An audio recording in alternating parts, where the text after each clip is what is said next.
From inside the main gym here at Libertyville High School, the North Suburban Conference battle is about to be underway. Hello everybody, my name is Jack Calsin alongside my partner Eli McEwen. Eli, good to have you back on the set. Yeah, it's been a little break for me. I had to go be participating in our freshman softball play at Air Guitar High, but I'm happy to be back here with my partner, Jack Calsin. So Eli, you've missed a little bit. This girls varsity basketball team has been on an absolute tear. They're 13th in state, 225th in the nation, riding a 10-1 record in conference and 20-4 on the year. Their last win against 53-35 at Warren.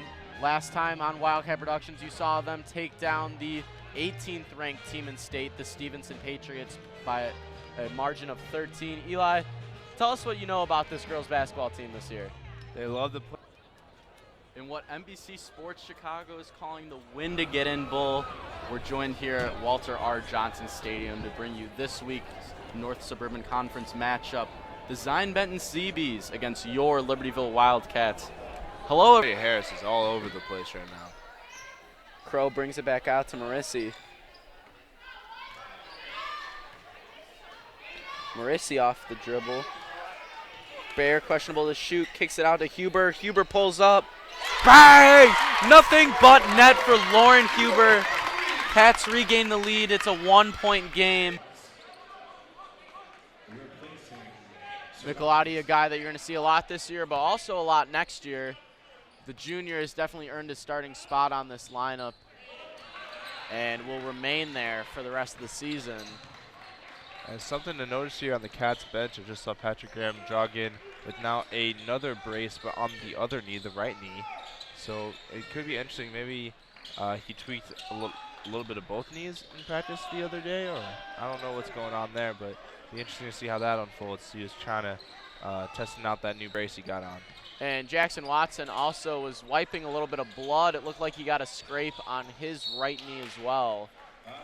So this Cats team is banged up. Up in offense, it looks like. Get open shots, not try to force anything like we've seen a lot of these North Suburban Conference teams do so far this year. As LaFleur has been on fire to start this game.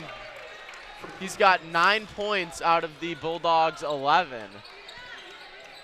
Yeah, you can't let a guy catch on from deep here, as LaFleur is having a good night right now. So it'd be interesting to see what the Cats do to make sure you can't get those open looks. Yeah, the junior has been torching the Wildcats from deep. All three of his buckets have been three-pointers so far. As the Cats are going to get the ball here on the baseline, looking to run what they used to call a slob, a sidelines out-of-bounds play. Will drives to the cup, and it gets poked free. And they're going to call a foul on Will. He thought he had the jump ball there. Refs are going to send it in favor of Waukegan. Yeah, Wilmore not happy about that call, but Wilmore is not a guy you want to getting fouled. That's what they're doing, and it's working so far. Steinhaus playing defense inside the three. Someone was left sleeping. That's Chang for three. This Stevenson team is coming to life. They've had 4 threes on their past 4 possessions here. Libertyville's got to figure out what they got to do, as it's a 5-point deficit now. Coming out with a new offensive set, that's Watson in the corner. They want to give it to Clark here, but nothing doing. Watson, pump fake, Clark, three. Bang, it's good.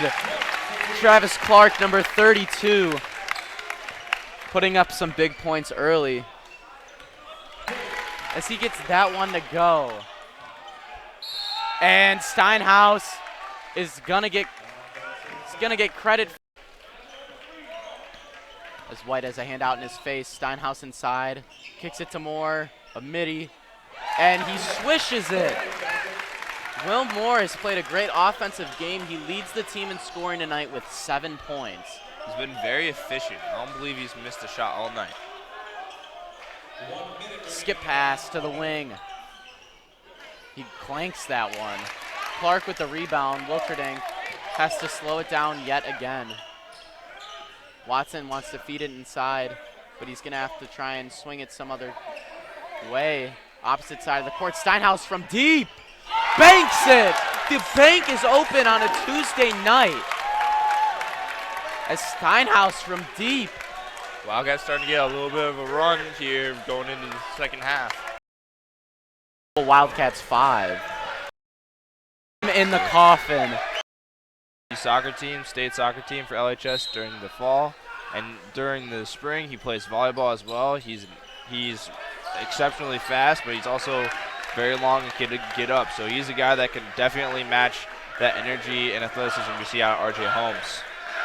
And this kid is also very fast. Patrick Graham can run up and down the court on these Patriots. As Stevenson goes for the last shot, that's Chang. Wilterding blocks it and stares over him. That was dirty. Still got Puts him in the coffin. Dom Quigley's got 2 seconds, but there's going to be a sub in for this team. Chang inside. Wilterding with another stop. My goodness, he has the student section jumping here. Wow. He caught that. He did.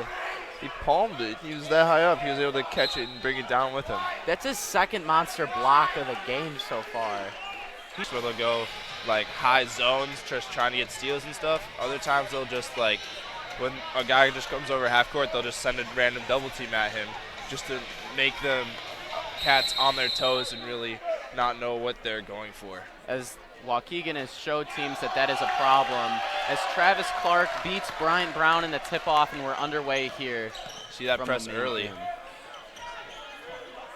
Waukegan pushing the tempo, getting up in the passing lanes, bringing a zone. Steinhaus in the corner. Bang, it's good. Steinhaus gets the party started early with a quick 3. Watson's going to inbound it for the Wildcats. Wilterding's trying to get something set up here. And that's Brown. Here comes the show. Jordan Brown's going to break in the rims for the first dunk the LHS main gym has seen here this season. What an athlete he is. He really gets in the passing lane, similar to Brian Wilterding, but he does have that extra bounce at the end. And here comes White Jr. too, a little fillet, and he gets that one to go. So these two are now starting to jump passing lanes. They're going to clear out. Crow looking to go to work. Bookert's got the ball now, trying to go to work on McKendry. Huber off the screen. Bookert. She's going to have to force up a shot. Throws it up. It's good! Margaret Bookert with the win! Margaret Bookert hits it! What a great job by the Cats team! She throws it up and it goes in! Margaret Bookert knocks off the 14th ranked Cats team as the fans rush the court. What an exciting finish! What an unbelievable end to this game. Wow! A storybook ending. If you don't like that, you don't like Wildcat basketball. Two Unbelievable. great teams. What a rivalry. Two great teams, a conference on the line. Cats knock off a top 15 team in state and will be moving to the #1 ranked team in the North Suburban Conference. What a game. We're going to have a replay of the game-ending shot by Margaret Bookert. You can see her come around the screen looking to get some kind of desperation shot, and she banks it in.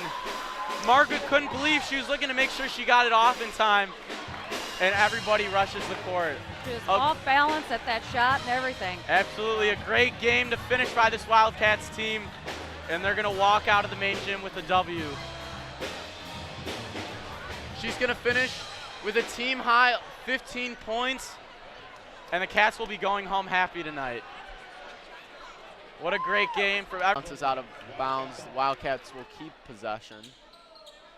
Jackson Watson, a guy looking to play basketball at the next level as well, has had a little bit of a slow start to the season, but has really picked up his leadership and scoring abilities. As you see here, he's going to fire a 3. Barely misses that one. And he's a guy, like you said, Eli, you do not want to leave him open because once he gets hot, he will not cool down. Yeah, Jackson Watson really smooth, controlled player. Not the most athletic guy, but he doesn't need to be because of how skilled he is and how great of a passer and just overall player he actually is. As you see, he has just so much control when he has the ball in his hands. And when you let him get to his spots, he really loves shooting from those wing three-pointers. He'll knock those down all day if you let him. And he's a guy that's been around basketball his whole life, too. His dad, a former athletic director at St. Bonaventure University, now the athletic director at Loyola University of Chicago. So Jackson's had the pleasure to be around some really good basketball teams and witness what that winning culture is like as he bangs down a three from deep as well. LaFleur trying to pick the tempo up, swings it to Cervantes, who airballs. Evans inside is blocked by Graham. Cervantes, it's just a battle for the boards right now. Waukegan coming up with them when they need it. Poked free by Jackson. 5 seconds left. Steinhaus on the break. Slows it down. Gets it to Watson. Isn't able to get it off. Is able to go in, but it will not count. So Wildcats at the end of the first quarter are tied with the Waukegan Bulldogs at 13. Eli, something you do not want to see right now. Gonna get the ball. Sam Callis is a guy that you don't see too much action from as well, but he lit up numbers during his time in the lower levels at Libertyville. As you see him convert on an and one right there. He's a prolific scorer who can get to the hoop like we just saw, and he's freakishly athletic as well. And one guy Sam Callis actually reminds me of is his teammate Will Moore in terms of just how they play the game. Sam not nearly as big as Will Moore is as of right now, but he also loves to play in that kind of post mid-range game, but he also has a little bit more of a face-up game than Will Moore, as he loves to actually handle the ball and be a playmaker for his team. So very interesting guy for the next, I believe. Oh, no, he is a junior, so that means only one more year for him. But it'll be interesting to see him next year if he takes on that role that Will Moore has for his team this year. He's definitely more of a slasher, like you said, a guy who likes to get to the cup instead of take an open jumper. So he knows what he likes to do, and he does it well. Is marks hit with a big body screen from Thomas Evans. Ball is going to be deflected out of bounds. Good job by Callis. And we welcome you back inside the main gym here at Libertyville High School with the Libertyville Wildcats having a 25-18 lead over the Waukegan Bulldogs. Hi, everybody. I'm Jack Calsin alongside my partner, Eli McEwen. And we have a special guest here, my buddy Lucas Wilson. We're going to take a little bit of a break right now from the varsity basketball game. We're going to talk about intramural basketball. The Junior-Senior Intramural Basketball League just opened this past week.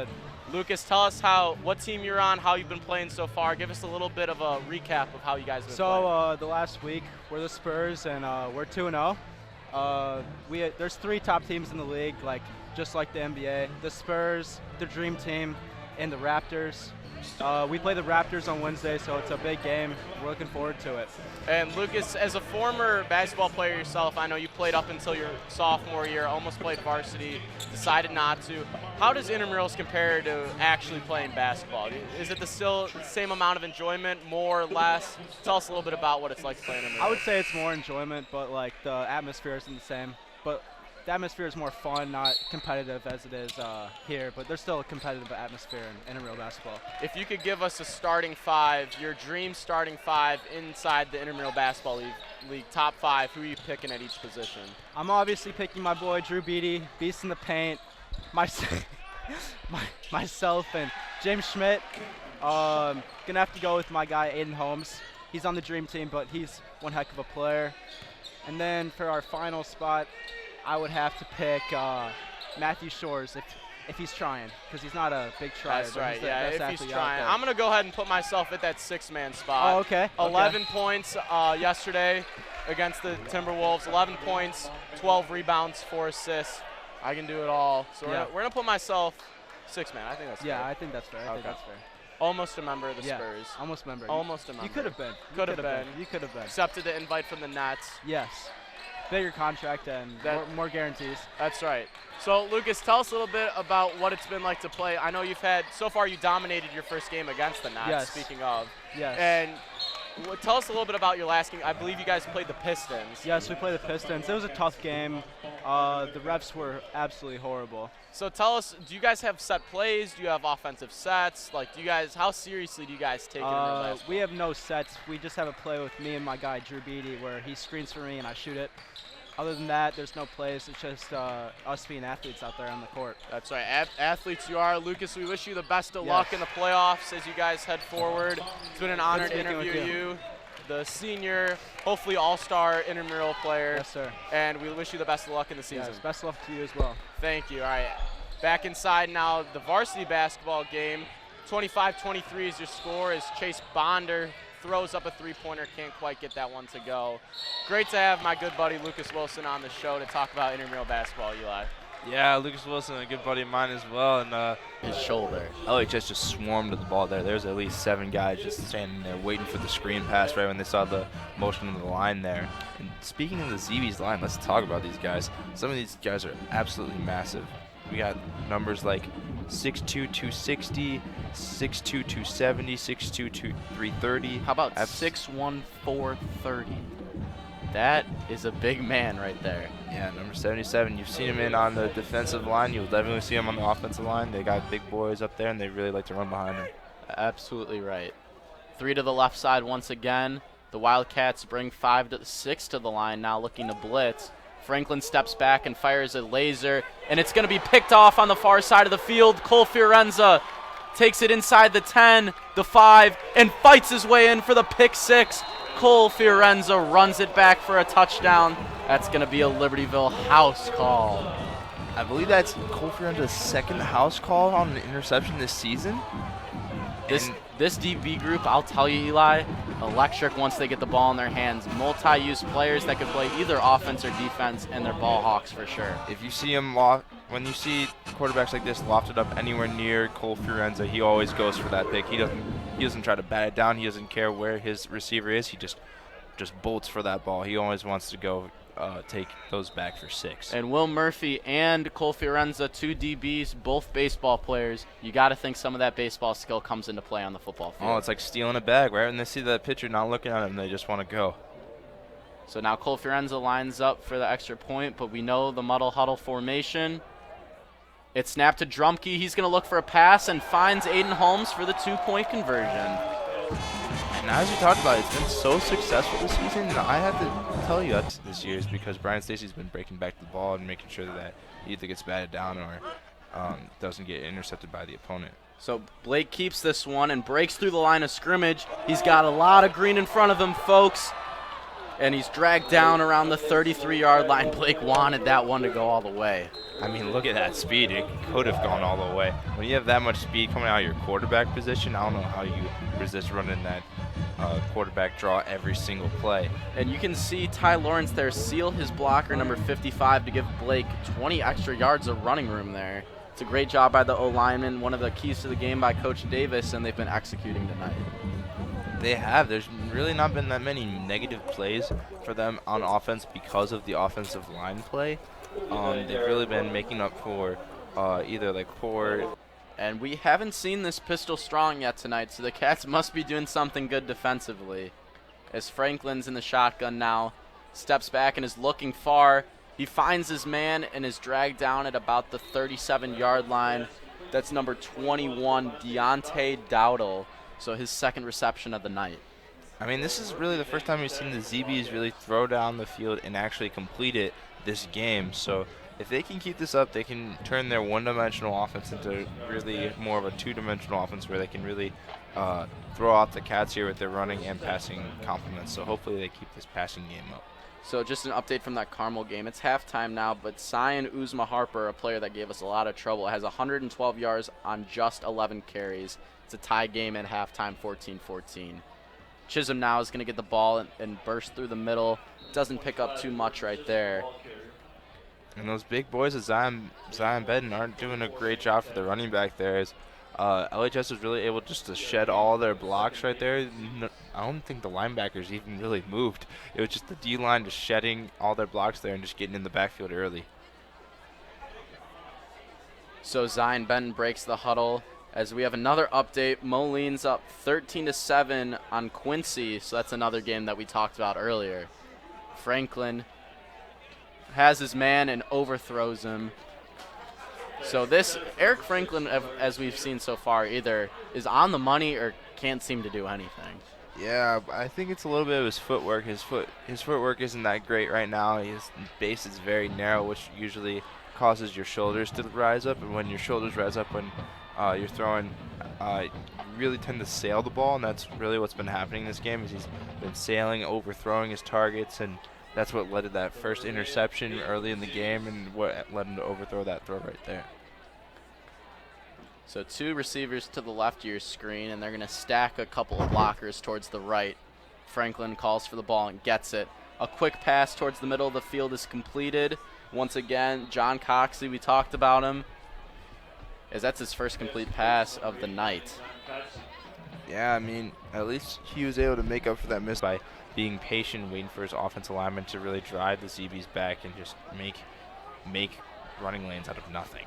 So Peyton goes in motion yet again. Ball on the 47-yard line. Blake scrambles out to the right side of the field. He's going to throw it down, completes the pass to Dylan Drumke, who fights for it a couple extra yards, dives for the end zone, and gets it.